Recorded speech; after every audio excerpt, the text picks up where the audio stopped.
Sa ilang taong girian ng mga barko ng China at Pilipinas sa West Philippine Sea, abay pipirma ng isang agreement ang Coast Guard ng dalawang bansa upang magsagawa umano ng joint patrol sa West Philippine Sea. Alamin ang buong detalye mamaya. Habang inihayag naman ng China Coast Guard na legal na pinalayas umano nito ang mga bangkang pangisda ng mga Pilipino at isang barko ng Philippine Coast Guard sa Scarborough Shoal, kung saan muli na namang nanakot ang China gamit ang kanilang water cannon. At sa ibang balita, mga puwersa militar ng Pilipinas, Japan at Amerika muling nagsagawa ng MMCA na nag-operate sa loob ng isang exercise range malapit sa Basi Channel na daluyan ng tubig na naghihiwalay sa Pilipinas at Taiwan, na nagbibigay diin sa patuloy na pangako ng mga puwersang kasusyo upang mapahusay ang interoperability at palakasin ang seguridad sa karagatan. Kaya't para malaman ang buong detalye ay tumutok at makinig na mabuti.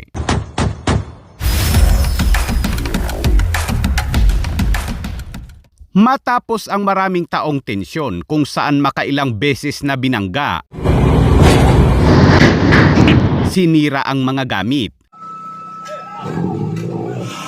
at binomba ng water cannon ng mga barko ng China ang mga barko ng Philippine Coast Guard at BFAR hingil sa pinag-aagawang karagatan.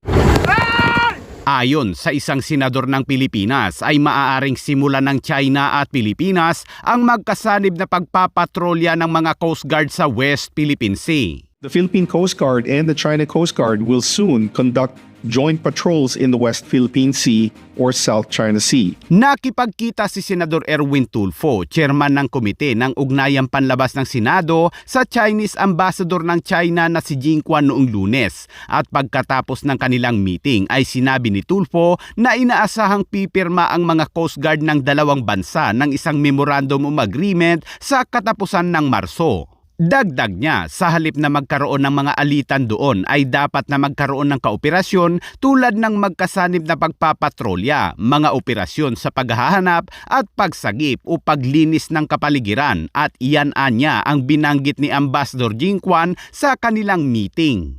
Ang inisyatibo sa pagbuo ng kumpiyansa ay dumating bago ang susunod na pag-uusap sa pagitan ng China at ng Association of Southeast Asian Nation o ASEAN upang sumang-ayon sa isang Code of Conduct para sa South China Sea bago matapos ang taon. Bagamat nag-aalinlangan ang mga analyst kung magpapatuloy ang anumang kasunduan dahil sa pagkabigo ng mga nakaraang pagsisikap. Sinabi ng mga analyst na ang mga partikular ng termino sa operasyon para sa magkasanib na pagpapatrolya ay maaaring magtakda kung ang mga ito ay mapapatunayan pansamantala lamang o permanente. Kung kayo naman ang tatanungin mga kabayan, payag ba kayo sa gusto ng China na joint patrol sa West Philippine Sea?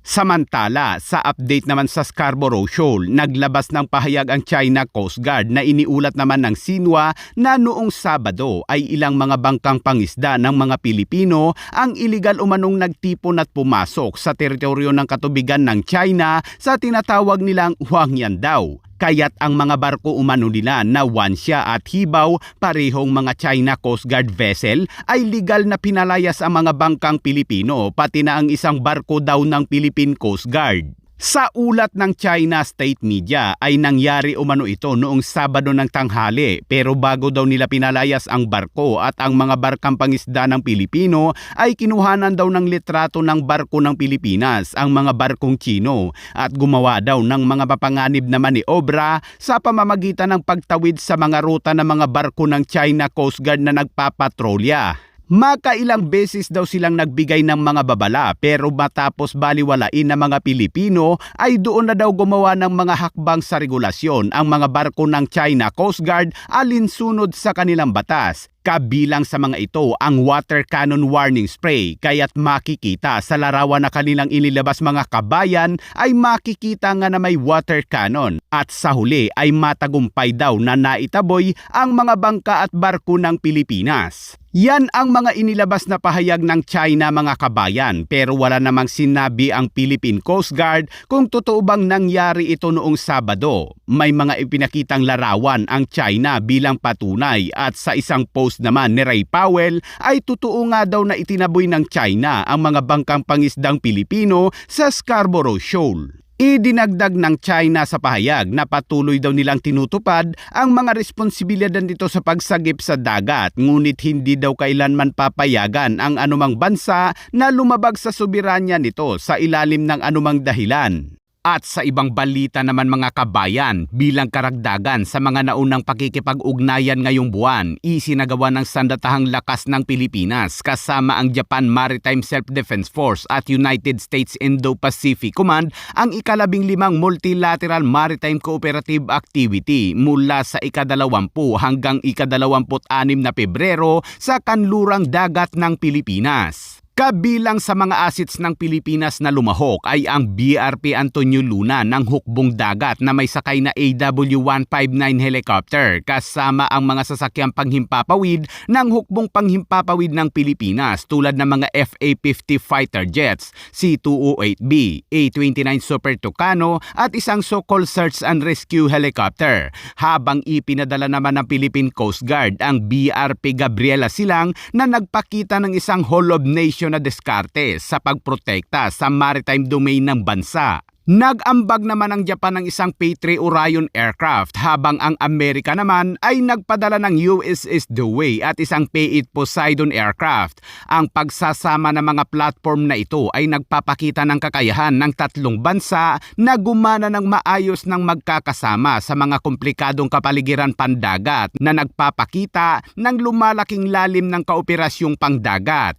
Ito ang unang MMCA na nag-operate sa loob ng isang exercise range malapit sa Basi Channel na daluyan ng tubig na naghihiwalay sa Pilipinas at Taiwan. Sinabi naman ni Monforte na ang pinakabagong pagsasagawa ng MCA sa hilagang dulo ng Luzon ay hindi dapat ituring na isang provokasyon ng ibang mga bansa, lalo pat ang BRP Antonio Luna at ang USS Dewey ng Amerika ay naglayag sa Basi Channel. Kabilang sa mga serye ng pagsasanay ay ang Communication Check Exercise, Maritime Domain Awareness Flight, Replenishment at Sea, Joint Air Patrol, Division Tactics, Photo Exercise at isang Anti-Submarine Warfare Exercise. Isang live fire gunnery exercise naman ang isinagawa ng BRP Antonio Luna.